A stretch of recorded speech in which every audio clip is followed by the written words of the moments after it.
खबर सामने आई मेरठ से। एक मुसलमान नाम बदलता है, पहचान बदलता है, चोला बदलता है और कृष्ण बन जाता है। फर्जी आईडी बनाता है, सीधे मंदिर के गर्भगृह में घुसता है और 1 साल तक 365 दिन से ज्यादा तक वो उस मंदिर का पुजारी बना रहा।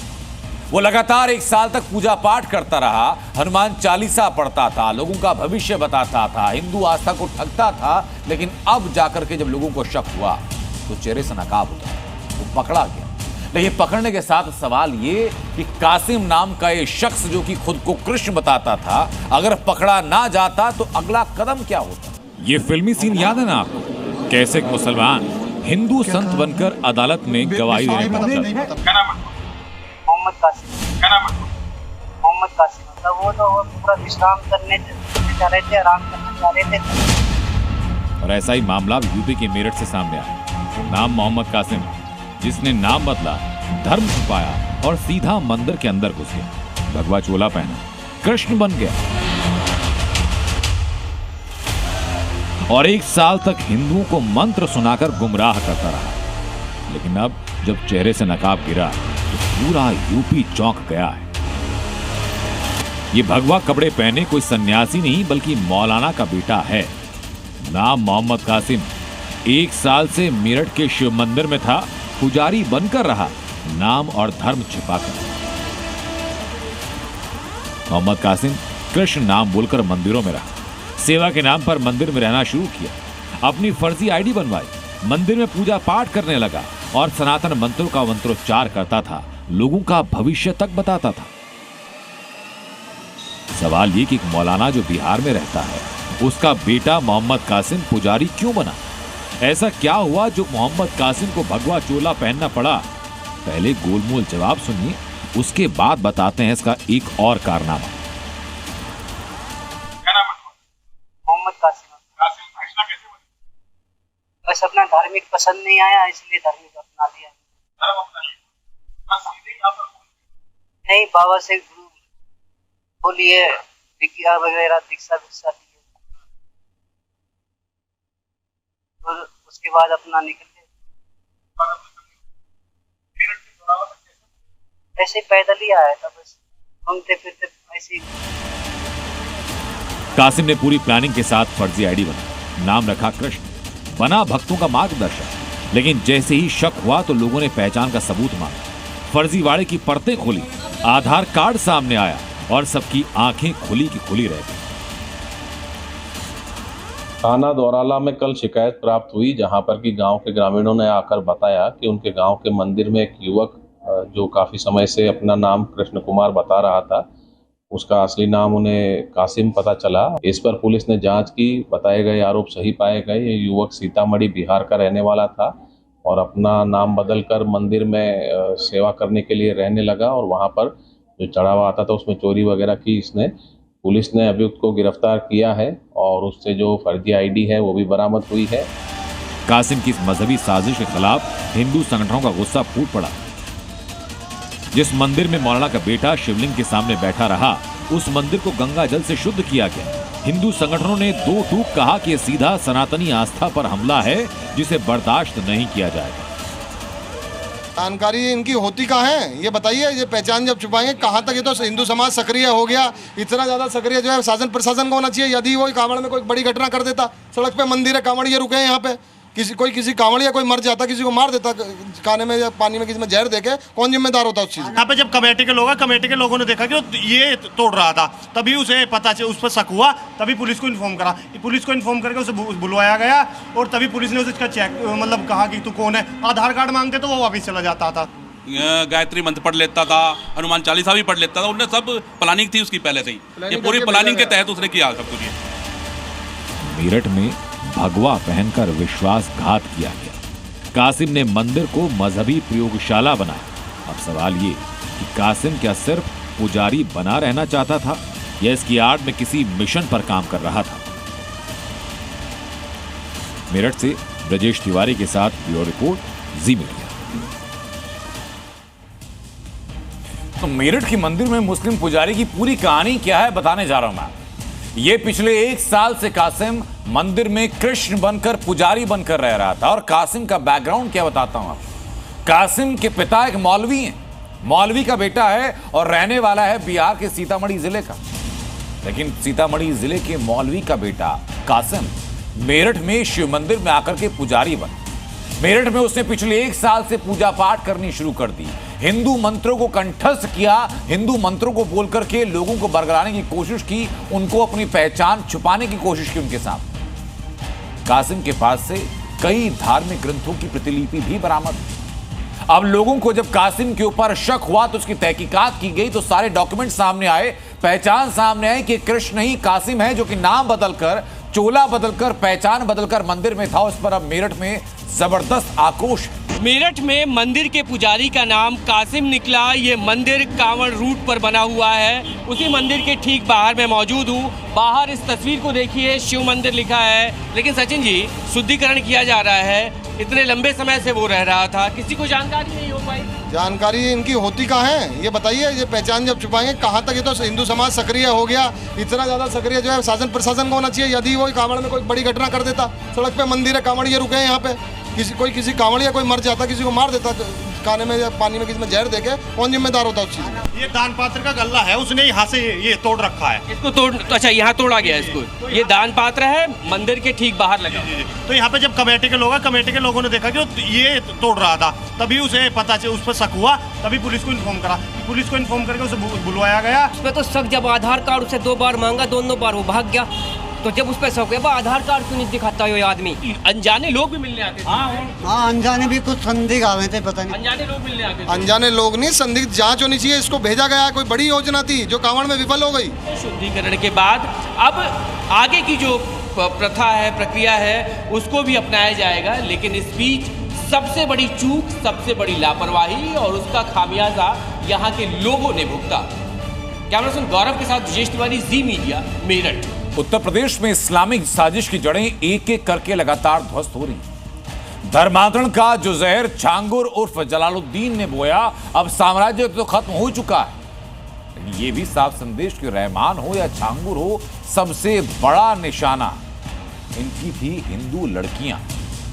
कभी कॉलेज में प्यार के नाम पर, कभी अपनी बातों में फंसा करके हिंदू लड़कियों को निशाना बनाया गया, इस्लाम में उनको धकेला गया, जबरन धर्म परिवर्तन करवाया गया। लेकिन छांगुर हो, रहमान हो, इन जैसे लोगों ने अब इस्लामिक साजिश की तो उन्हें याद रखना होगा कि अब उत्तर प्रदेश में खुद योगी आदित्यनाथ इसकी कमान संभाल चुके हैं और हर एक चाल, हर एक जाल को खत्म किया जा रहा है। पहले छांगुर का हिसाब हो चुका है और अब नंबर है आगरा वाले अब्दुल रहमान का। अब्दुल रहमान जिसे यूट्यूब चैनल्स और पाकिस्तानी लिंक के जरिए हिंदू बेटियों को जबरन इस्लाम में धकेलने की कोशिश की। एक जल्लाद को हम लोगों ने वहां पे भी गिरफ्तार किया है। जो मजहब के नाम पर बेटियों को निशाना बना रहे थे, वो योगी के सीधे निशाने पर।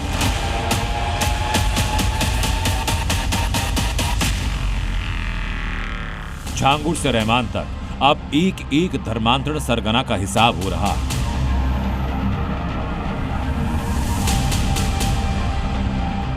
भारत के खिलाफ छेड़ी गई मजहबी जंग पर अब योगी अपने अंदाज में जवाब दे रहे हैं।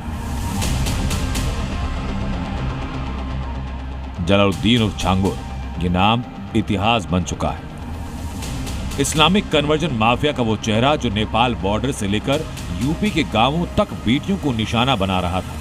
छांगुर ने मदरसों की आड़ ली, मस्जिदों को ठिकाना बनाया और मजहब के नाम पर हिंदुओं का ब्रेन वॉश शुरू किया।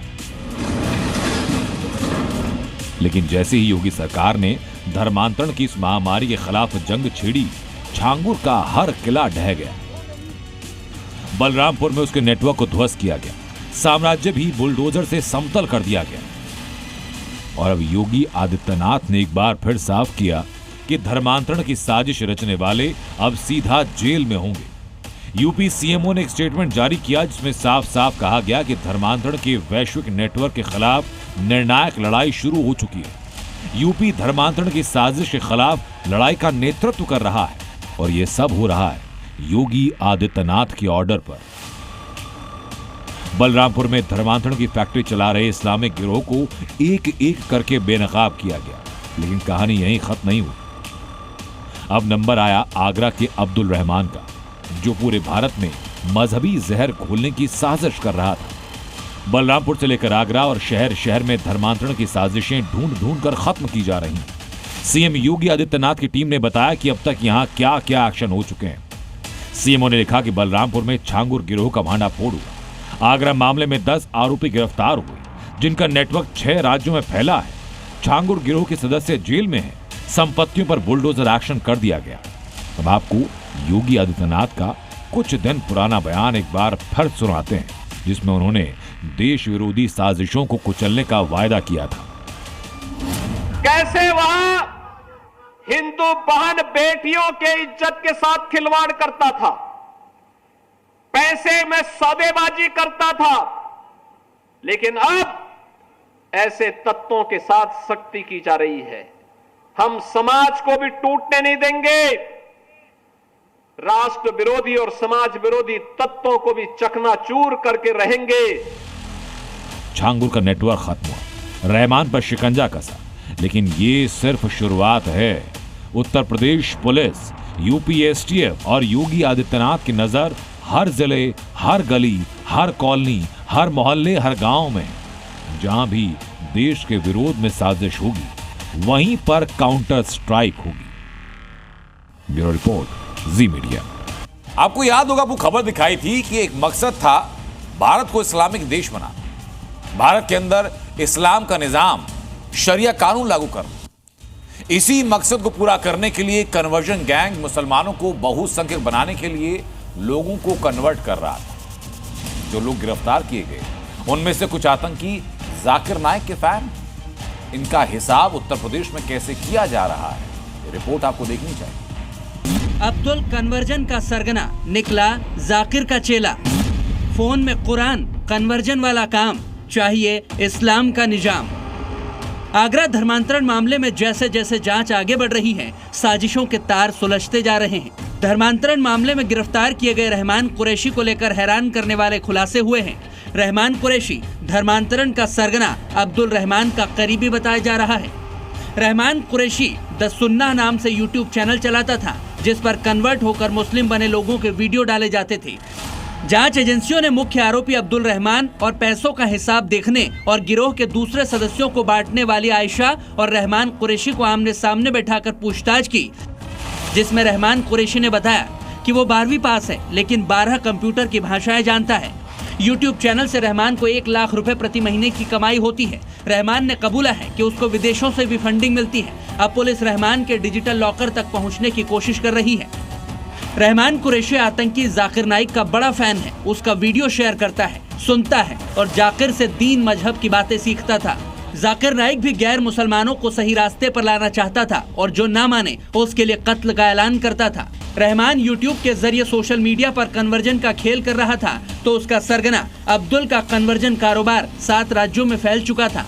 अब्दुल रहमान के 2 बेटों समेत 3 लोगों ने गिरफ्तारी के बाद कबूला है कि धर्मांतरण गैंग के सरगना अब्दुल रहमान और उसके नेटवर्क में 7 राज्यों की युवतियां और युवक फंसे हुए हैं। अब्दुल रहमान ने बताया कि कुछ महीने के अंदर महाराष्ट्र, मध्य प्रदेश, राजस्थान, उत्तराखंड, झारखंड और दिल्ली के अलावा उत्तर प्रदेश के बरेली, अलीगढ़, रायबरेली, गाजियाबाद की युवतियों का धर्मांतरण कराया है। अब्दुल रहमान ने पूछताछ में 12 से ज्यादा ऐसी युवतियों के नाम बताए हैं, जिनका कुछ महीने पहले ही धर्मांतरण कराया गया है। अब पुलिस उन लड़कियों और उनके परिजनों को ढूंढ रही है जिनको कन्वर्ट किया जा चुका है, क्योंकि पुलिस को डर है कि अगर लड़कियां नहीं मिली तो आगे चलकर आयशा, जो पहले एसबी कृष्णा थी, उसके जैसे गैंग का एक्टिव मेंबर ना बन जाए और आगे कामकाज और धर्मांतरण करवाने लगे। ये सभी युवतियां पढ़ी लिखी हैं। अब्दुल रहमान ने पूछताछ में बताया कि लड़कियों का ब्रेन वॉश करके उसके पास लाया गया था, जिसके बाद उसने लड़कियों को कलमा पढ़वाया, हॉस्टल में रखकर इस्लाम की तालीम दी, जिसके बाद लड़कियां अपने घर पर भी रही हैं। अभी आगे की जांच चल रही है। जांच एजेंसियां कन्वर्जन गैंग के बाकी सदस्यों और सहयोगियों की भी धरपकड़ कर रही है, क्योंकि जैसे जैसे जांच आगे बढ़ेगी, आरोपियों और पीड़ितों से पूछताछ होगी, कई और हैरान करने वाले खुलासे हो सकते हैं। ब्यूरो रिपोर्ट, जी मीडिया। बलरामपुर से धर्मांतरण रैकेट को चलाने वाले मास्टरमाइंड जलालुद्दीन उर्फ छांगुर की क्राइम फाइल्स का पर्दाफाश कैसे हुआ, इसको लेकर तक जो खुलासे हुए, वो सारे खुलासे अपने आप में अनोखे हैं, हैरान करने वाले। अभी तक जो जानकारी मिली उसके मुताबिक योगी का बुलडोजर एक्शन छांगुर के धर्मांतरण गैंग को बेनकाब करने की सबसे बड़ी वजह बना। लेकिन ये बड़ी वजह कैसे बना, इस रिपोर्ट में पूरी डिटेल आपको दिखा। मदरसे पर गर्जा बुलडोजर, छांगुर का हुआ गेम ओवर। योगी के बुलडोजर से हुआ धर्मांतरण रैकेट का पर्दाफाश। धर्मांतरण रैकेट को चलाने वाले मास्टरमाइंड जलालुद्दीन और छांगुर का राजफाश कैसे हुआ, इसको लेकर जो खुलासा वो चौंकाने वाला है। और वो वजह है योगी का बुलडोजर, जिसके एक्शन ने छांगुर को उस मजबूरी तक पहुंचा दिया जिसकी वजह से उसकी क्राइम कुंडली खुलकर सामने आ गई।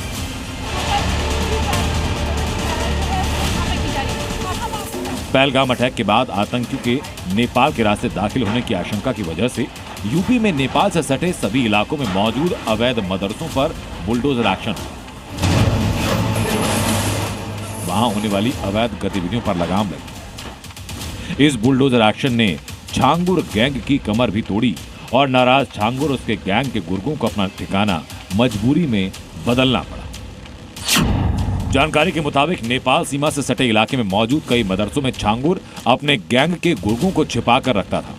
इन गुर्गों को छांगुर इस्लामिक स्कॉलर बताता था और मदरसों की आड़ में वहां गुपचुप तरीके से धर्मांतरण का खेल चलाया जा रहा था। लेकिन बुलडोजर एक्शन की वजह से इन अवैध मदरसों से छांगुर के गुर्गों को निकलना पड़ा। नया ठिकाना ना मिलने पर छांगुर को मजबूरी में उन्हें अपनी कोठी में पनाह देनी पड़ी। यहीं पर जब अवैध गतिविधियां बढ़ी तो छांगुर जांच एजेंसीज के रडार पर आया और उसके बाद पर्दाफाश हुआ उसके पूरे नेटवर्क का। उत्तर प्रदेश में नेपाल भारत सीमा से सटे हुए तमाम अवैध मदरसों पर हुई बुलडोजर कार्रवाई के बाद ही छांगुर का धर्मांतरण रैकेट एक्सपोज हुआ। यूपी सरकार ने बुलडोजर की कार्रवाई की, उसके बाद छांगुर को मजबूरी में अपनी कोठी को ही बेस बनाना पड़ा और तभी वो जांच एजेंसियों की रडार पर आ गया। छांगुर की खाड़ी देशों में गहरी पैठ थी, जहां से हो रही फंडिंग से वो धर्मांतरण का जाल फैला रहा था। छांगुर की साठगांठ 50 से ज्यादा लोगों से थी, जिसमें बलरामपुर के 23 लोग शामिल थे, जिसमें ग्राम प्रधान, पूर्व प्रधान, कोर्ट कर्मचारी और उनके परिजन, जिन्हें काली कमाई का पैसा देकर के धर्मांतरण का ये पूरा रैकेट चल रहा था। इनमें तमाम ऐसे अपराधी, अधिकारी, प्रधान, पूर्व प्रधान शामिल थे जो लगातार छांगुर के संपर्क में थे। अब जांच एजेंसियां इन तमाम काली कमाई के हिस्सेदारों को ढूंढ रही हैं। नीतू उर्फ नसरीन के 7वीं तक पढ़ाई के दावे पर जांच एजेंसी को शक है। जानकारी के मुताबिक फर्राटेदार अंग्रेजी बोलने वाली नीतू ने तमिलनाडु से सीए की पढ़ाई की और फिर दुबई की फर्म में काम किया। नवीन वोरा से शादी की, छांगुर के संपर्क में आए और धर्मांतरण रैकेट में एंट्री की। जांच एजेंसियां नीतू पर इसलिए फोकस कर रही हैं क्योंकि उसने अपने आप को 7वीं पास बताया था, लेकिन वास्तव में वो बेहद शातिर है और इस पूरे खेल की मास्टरमाइंड भी है। लेकिन सिर्फ नीतू उर्फ नसरी नहीं, बल्कि छांगुर के मकड़जाल में जितने लोग भी सामने आए, उस हर शख्स की जांच की जा रही है। जी मीडिया के लिए लखनऊ से विशाल रघुवंशी की रिपोर्ट। और अब बात अखिलेश यादव की, जिनके संसद भवन के पास मौजूद मस्जिद में जाकर बैठने के मुद्दे पर शुरू हुई राजनीति रुक नहीं रही। अखिलेश यादव पर धर्म की राजनीति करने के आरोप और इसी पर अखिलेश यादव ने सफाई पेश करने के साथ बीजेपी पर आरोपों की बौछार की और अब लखनऊ में सपा दफ्तर के बाहर पोस्टर भी लग चुके हैं ताकि अखिलेश यादव की छवि चमकाई जा सके। मैं केवल इतना जानता हूं कि आस्था जोड़ती है, किसी भी धर्म या कोई आस्था है वो आस्था जोड़ती है और जो आस्था जोड़ने का काम करती है हम उसके साथ हैं। बीजेपी को यही तकलीफ है कि कोई जुड़े नहीं, दूरियां बनी रहें, तो आस्था जोड़ने का काम करती है और इसलिए हम लोग हर आस्था पर आस्था रखते हैं। संसद भवन के पास मौजूद मस्जिद में जाकर चौपाल लगाने वाले सपा अध्यक्ष अखिलेश यादव अपने बयानों के जरिए भले ही बीजेपी को घेरने और धर्म की राजनीति में लगे हों, आरोपों पर सफाई पेश करते नजर आ रहे हों, लेकिन इस बार जुबानी जंग थम नहीं रही। इसके बाद अब पोस्टर के जरिए अखिलेश यादव की छवि को चमकाने की कोशिश की। लखनऊ में सपा दफ्तर से कुछ दूरी पर सपा की तरफ से पोस्टर लगाया गया। इसमें इस बात का दावा कि अखिलेश मंदिर मस्जिद की राजनीति नहीं करते और उनके मजहब मोहब्बत की पहचान है। अखिलेश हैं वो जो नफरत का सौदा नहीं करते, मंदिर मस्जिद को सियासत से जोड़ा नहीं करते।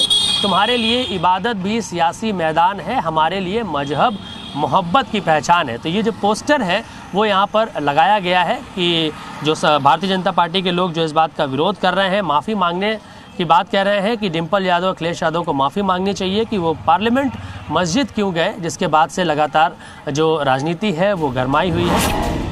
पोस्टर के जरिए समाजवादी पार्टी ने बीजेपी को घेरा तो उन पर भी पलटवार होने में देर नहीं लगी। लोग राष्ट्र हित की बात करते हैं, सामाजिक समरसता की बात करते हैं, सामाजिक सौहार्द की बात करते हैं, सभी के कल्याण की बात करते हैं कि तुष्टीकरण के नाम पर सनातन को कुचलने का, दो दर्जे का बनाने का काम जो लंबे समय से होता है वो न हो, ये भी हमारा प्रयास है। अब पोस्टर से चेहरा नहीं चमकेगा और जिस तरीके से मस्जिद के अंदर जाकर अखिलेश यादव ने राजनीतिक गतिविधि की, यही नहीं अपनी पत्नी डिम्पल यादव को लेकर भी गए। कोई मौलाना कह रहा है कि महिला होकर मस्जिद में कैसे चली गई डिम्पल यादव, इसका जवाब देना चाहिए अखिलेश यादव। बीजेपी ने अखिलेश के साथ डिम्पल यादव के भी मस्जिद जाने के मुद्दे को हवा दी तो सपा नेता इससे भड़क गए। हमारे नेता श्रद्धेय श्री अखिलेश यादव जी के मंदिर और मस्जिद जाने पर भारतीय जनता पार्टी को दर्द उठने लगता है। उनको स्पष्ट हम कर देना चाहते हैं कि हमारे लिए मंदिर और मस्जिद सिर्फ श्रद्धा का केंद्र है। आपको आपकी धर्म की, सत्ता की राजनीति मुबारक। हमें जनता के मुद्दों पर लड़ना है, जनता के मुद्दों पर संघर्ष करना है। हमें सलाह दे रहे हैं, सीख दे रहे हैं, मेरे मुझसे विनम्र आग्रह है कि पहले वो मंदिरों में रहना छोड़ें, तब जाकर के बात करें। इसी बीच ऑल इंडिया मुस्लिम जमात ने लोकसभा अध्यक्ष ओम बिरला और दिल्ली के मुख्यमंत्री रेखा गुप्ता को चिट्ठी लिखकर संसद मार्ग के पास मौजूद मस्जिद के इमाम मौलाना मोहिबुल्लाह नदवी को उनके पद से हटाने की मांग की। लखनऊ से मयूर शुक्ला के साथ ब्यूरो रिपोर्ट, जी मीडिया। बिहार की राजनीति में चुनाव की आड़ के साथ सियासी गर्माहट भी बढ़ रही है। मॉनसून सत्र का आज आखिरी दिन। पूर्व सीएम राबड़ी देवी ने आरोप लगाया कि उनके बेटे तेजस्वी यादव को जान से मारने की साजिश चल रही और तेजस्वी को 4 बार मारने की कोशिश की गई। और ये आरोप लेकिन राबड़ी देवी किस पर लगा, ये आरोप क्यों लगा रही है, इस रिपोर्ट में हर उत्तर आपको। तेजस्वी यादव को तो 4 बार मारने की कोशिश किया गया था।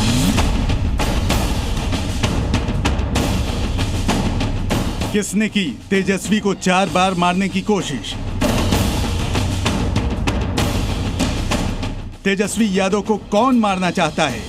तेजस्वी यादव को तो 4 बार मारने की कोशिश किया गया था। बिहार विधानसभा में नेता प्रतिपक्ष, पूर्व डिप्टी सीएम और लालू यादव और राबड़ी देवी के बेटे तेजस्वी यादव को आखिर कौन मारना चाहता है? बिहार में ये सवाल उन आरोपों के बाद उठ खड़ा हुआ जो राबड़ी देवी ने लगाए। बिहार विधानसभा परिसर में विरोध प्रदर्शन के दौरान राबड़ी देवी ने ऐसे आरोप लगाए कि सियासी गलियारे में खलबली मच गई। राबड़ी देवी ने दावा किया कि उनके बेटे तेजस्वी यादव को 4 बार मारने की कोशिश हुई और इसका आरोप उन्होंने बीजेपी और जेडीयू पर सीधे लगा दिया। तेजस्वी यादव को तो 4 बार मारने की कोशिश किया गया था, रास्ता में ट्रक से, ट्रक से। यहाँ भी मारने की कोशिश हो रहा है। हम लोग जानते हैं कौन कौन आदमी लगा हुआ है। आप कह रहे हैं तेजस्वी के जान को खतरा है? जान के खतरा है। हम लोग सब सिफारिश किए हैं। साजिश कौन करेगा? बीजेपी जदयू का छोड़ के कौन करेगा साजिश? यहाँ बिहार में कौन है साजिश करने वाला? राबड़ी देवी ने बीजेपी और जेडीयू पर तेजस्वी के खिलाफ साजिश रचने का आरोप लगाया तो बिहार के डिप्टी सीएम विजय सिन्हा की ओर से उनका पलटवार भी आया। लगता है तो वो लीक करके दें, उनके पास काफी सुरक्षा व्यवस्था है। उनके दल के जो जंगल राज के पाठशाला में गुंडे की भाषा पढ़ाई गई, वो गुंडा राज स्थापित करते हैं। बिहार के लोग भयभीत हुए, बिहार से लोग पलायन किए। आज उनको भय लगने लगा है सहानुभूति लूटने के लिए जनता का। आरजेडी और एनडीए नेताओं के बीच ये गर्माहट विधानसभा चुनाव की आहट के साथ बढ़ती जा रही है। इससे पहले सदन में कार्यवाही के दौरान भी तेजस्वी यादव और डिप्टी सीएम सम्राट चौधरी के बीच तीखी बहस हुई थी। आप कौन होते तय करने वाले? आप कौन होते हैं तय करने वाले? जो फर्जी वाला देखे पत्रकार जिसका बाप जो है अपराधी हो बिहार का, वो क्या करेगा? इस सियासी शोर के बीच बिहार विधानसभा के मॉनसून सत्र के अंतिम दिन कुछ दिलचस्प तस्वीरें भी सामने आई। एनडीए के विधायक विधानसभा में हेलमेट पहनकर पहुंचे और इसके पीछे दलील दी कि उन्हें आरजेडी विधायकों से डर लगता है कि वो कब क्या कर दें, लिहाजा हेलमेट से उन्हें सुरक्षा मिलेगी। बिहार में इस साल के आखिरी में विधानसभा चुनाव भी होने वाले हैं, लिहाजा सियासी ड्रामे के साथ आरोपों की भी बौछार हो रही है। उसका कनेक्शन भी चुनाव की तैयारी से जोड़ा जा रहा है। तेजस्वी यादव की मां राबड़ी देवी ने दावा किया है कि उनके बेटे तेजस्वी यादव को 4 बार मारने की कोशिश की गई। अब सरकार ने राबड़ी देवी के इस बयान को लपक लिया। सवाल यह है कि राबड़ी देवी अपने दावे के समर्थन में एफआईआर दर्ज कराएंगी। कैमरामैन शहनवाज के साथ प्रशांत झा, जी मीडिया, पटना। और अब खबर हैदराबाद से। AIMIM चीफ असदुद्दीन ओवैसी का संसदीय क्षेत्र, लेकिन इसी हैदराबाद में ओवैसी के संसदीय क्षेत्र में एक मंदिर को गिराए जाने पर हंगामा है। दावा यह कि मंदिर 100 साल से ज्यादा पुराना था और स्थानीय लोगों की इस मंदिर में गहरी अगाध श्रद्धा थी, लेकिन अतिक्रमण के नाम पर इस पौराणिक मंदिर को वहां से हटा दिया गया। बीजेपी की फायरब्रांड नेता लोकसभा चुनाव लड़ चुकी माधवी लता इस पर भड़की हुई हैं, स्थानीय लोगों के आक्रोश के साथ जुड़ी हुई हैं और मंदिर बचाओ मुहिम में जुटी हुई हैं। रिपोर्ट कर दी।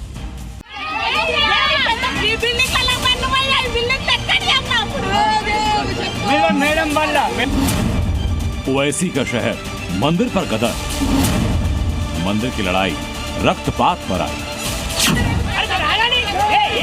हंगामा, नारेबाजी और गुस्से की तस्वीरें हैदराबाद की VIP जोन बंजारा हिल्स की।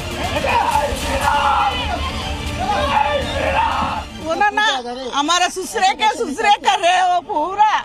हम लोग इतने दिन करके अब हमारे बच्चे बड़े हो रहे, हमारे बच्चे को हमारा माता है, घर का माता है ना, हमारा बैसा वो पूरा फिरते थे, वहाँ गिर गए तो भी पेदम्मा तल्ली जय ही बोला तो उठ जाती थी ना। यहाँ कल से विरोध प्रदर्शन। वजह है देवी माँ की ये 100 साल पुरानी प्रतिमा, जिसे प्रशासन ने अतिक्रमण के नाम पर हटा दिया और जिस हिस्से में मंदिर बना उसे तोड़ दिया। कल जैसी खबर फैली, हैदराबाद लोकसभा सीट से बीजेपी की उम्मीदवार रही और सनातनी योद्धा माधवी लता मौके पर पहुंची और बारिश के बीच पुलिस के खिलाफ धरने पर बैठ गई। वही ग्राम देवता जो 100 साल से इनकी ग्राम को, इनके गांव को बचा रही है। भला ही वो आज शहर बना होगा, लेकिन 100 साल पहले तो वो एक गांव ही तो था ना। भले ही हम लोग आज बिल्डिंगों में बैठे हो, बड़े बड़े कार में जा रहे हो, भगवान कभी भगवान होती है ना। ये गवर्नमेंट लैंड के नाम से तेलंगाना के गवर्नमेंट कांग्रेस वालों ने उस मंदिर को भी तोड़ा है, उस माता रानी के वो उखाड़ के लेके निकल गए। अंधेरा होते ही हैदराबाद पुलिस ने जबरन हटा दिया, जिसे लेकर काफी हंगामा हुआ। 100 गज का माता भगवती का मंदिर को तोड़ डाले कांग्रेस का सरकार और माता रानी को काट के फेंक दिए, बस्ती का आस्था को काट के फेंक दिए। आज मैं इतना शांति धरने पे बैठती हूँ, तो शांति धरने पे बैठे तो मुझे भी ये लोग मार मार के निकाल रहे यहाँ से। हालांकि आज फिर माधवी लता मंदिर प्रांगण में पहुंची और स्थानीय लोगों के प्रदर्शन को सपोर्ट किया। माधवी लता ने कहा कि मंदिर तोड़ना अन्याय ही नहीं बल्कि अधर्म है, क्योंकि ये आस्था और संस्कृति की पहचान है। ये पेदम्मा मंदिर गोल्ला समुदाय की देवी, यहाँ कई पीढ़ियों से इनकी पूजा होती आ रही। देवी की प्रतिमा के पास छोटा मंदिर भी था, मगर पुलिस ने न सिर्फ प्रतिमा को जबरन हटाया बल्कि मंदिर परिसर पर बुलडोजर भी चलाया। इसी के बाद गोल्ला समुदाय के लोग भड़के हैं, मंदिर के लिए जान तक देने की धमकी दे रहे हैं। हमारे को मंदिर होना, माता आके बैठना, मंदिर और कुछ भी नको हमारे को, हमारा माता होना, हमारा मंदिर होना, उतना हमारा होना का होता है। हमारा के घर बना के नहीं रहते हम लोग, एक झोपड़ी डाल के नहीं रहते हम लोग। हमारा माता होना, माता का मंदिर होना और कुछ भी नको हमारे को। लोगों का आरोप ये कि इलाके के आसपास कई जगहों पर अतिक्रमण किया गया, लेकिन एक्शन के नाम पर मंदिर को हटाया गया, जबकि ये किसी की प्राइवेट प्रॉपर्टी नहीं। देख सकते हैं ये इनका दादाजी है और इसके पहले इधर ही वो पूजा करते थे, अभी वो नहीं है। उनका जो विरासत है सभी ये लोग हम देख सकते हैं, ये सभी लोग उनके फैमिली मेंबर्स है और यहाँ पे आके वो भी उनका जो प्रॉब्लम है वो कह रहे हैं। अम्मा आप कहिए, आप कितने साल से आ रहे हैं और आपके बच्चों का पूजा भी इधर ही हुआ, आपका फादर का भी हुआ? ओके, हमारा मामा का बाप भी पूजा करे इधर, उन लोग गुजर जा रहे हैं, कौन कौन है कि उन लोग पूजा कर लेते हैं। अब हम लोग हैं, हम लोग पूजा कर रहे हैं। हिंदू संगठनों की चेतावनी ये कि अगर देवी मां की प्रतिमा पुनर्स्थापित नहीं की गई तो रक्तपात तक हो सकता है। हालांकि पुलिस ने इलाके में सुरक्षा बढ़ा दी है, लेकिन भक्तों का गुस्सा भड़का हुआ है। पाकिस्तान, जहां सेना को लगातार आतंकियों की मार झेलनी पड़ती, एक के बाद एक हमले झेलने पड़ते हैं। पाकिस्तानी फौज के जवान आतंकियों के हमले में मारे भी जाते हैं, वही आतंकी जिनको खुद पाकिस्तान पालता भी। इन सब के बीच पाक आर्मी चीफ और नए फील्ड मार्शल बने आसिम मुनीर 3 देशों के विदेश यात्रा पर। सवाल है कि आखिरकार पाकिस्तानी फौज को आतंकियों से कौन बचाए? देखिए जरा। पहले आतंक का बीज बोया, अब सैनिकों की मौत पर रोया। भगदड़ मची है फौज में, मुल्ला मुनीर मौज में। वाह रे आर्मी चीफ, वाह रे फील्ड मार्शल, वाह! क्या इसी दिन के लिए शहबाज के चहेते और मरियम के प्यारे मुनीर को पाकिस्तानी सेना का फील्ड मार्शल बनाया गया था कि जब फौज बारूदी हमले में धुआं धुआं हो रही हो तब उनका चीफ विदेशों में मौज उड़ा रहा हो। दरअसल पाकिस्तानी आर्मी चीफ आसिम मुनीर एक हफ्ते के विदेश दौरे पर हैं। मुनीर 20 से 22 जुलाई तक श्रीलंका की यात्रा पर था, जबकि 24 से 26 जुलाई तक इंडोनेशिया में रहेगा। एक तरफ आसिम मुनीर विदेश में मजे कर रहा है, दूसरी तरफ उसकी फौज पर लगातार बारूदी वार हो रहा है। पिछले एक हफ्ते में बलूचिस्तान से लेकर खैबर तक हुए हमले में पाकिस्तानी सेना के 4 मेजर रैंक के अधिकारी मारे गए हैं। तहरीक तालिबान पाकिस्तान और बलूच लिबरेशन आर्मी जैसे संगठन लगातार पाकिस्तानी फौज को निशाना बना रहे हैं। ताजा हमला दक्षिणी वजीरिस्तान की सीमा पर हुआ, जहां टीटीपी ने आईडी के जरिए पाक सेना की गाड़ी को ब्लास्ट में उड़ा दिया। पाकिस्तानी सेना के काफिले पर हुए बारूदी हमले का वीडियो भी सामने आया, जिसमें साफ दिख रहा है कि पाक फौज की गाड़ियां दूरी बनाकर चल रही थी ताकि किसी आईडी ब्लास्ट से खुद को बचा सकें। मगर उनकी ये चालाकी काम नहीं आई और टीटीपी के लड़ाकों ने सुरंग में बारूद बिछाकर पाकिस्तानी फौज की गाड़ी को उड़ा दिया। यह हमला ऐसे वक्त में हुआ जब दक्षिणी वजीरिस्तान और इससे सटे इलाकों में पाकिस्तानी सेना टीटीपी आतंकियों के खिलाफ बड़ा ऑपरेशन चलाने की तैयारी कर रही थी, मगर शिकारी खुद ही शिकार हो गए। सूत्रों के मुताबिक इस हमले में एक मेजर रैंक के अधिकारी और 6 पाकिस्तानी सैनिक मारे गए हैं। दरअसल पाकिस्तान ने आतंक का जो बीज बोया, अब उसी की फसल काट रहा है। पाकिस्तान ने भारत के खिलाफ जिस आतंक को हथियार बनाया, वही हथियार अब पाकिस्तानी सेना को तबाह कर रहा है। पिछले एक हफ्ते में बलूचिस्तान से लेकर खैबर पख्तूनख्वा तक कई हमले हुए हैं। इन हमलों में पाकिस्तानी सेना के 4 मेजर रैंक के अधिकारी मारे गए हैं। 2 दिन पहले खैबर में पाकिस्तानी सेना के काफिले पर हमला किया गया था, जबकि कल ही वजीरिस्तान में टीटीपी के आतंकियों ने पाक फौज पर मोर्टार दागे थे। इस हमले में एक कैप्टन समेत 3 पाकिस्तानी सैनिक घायल हो गए थे। हालांकि पाकिस्तानी फौज दावा कर रही है कि वो आतंकियों के खिलाफ अपनी मुहिम और तेज करेगी, मगर सवाल यह है कि बिना कप्तान के पाक सेना के जवान आतंकियों के खिलाफ क्या प्लान बनाएंगे और काल बन चुके टीटीपी और बीएलए को क्या जवाब देंगे। ब्यूरो रिपोर्ट, जी मीडिया।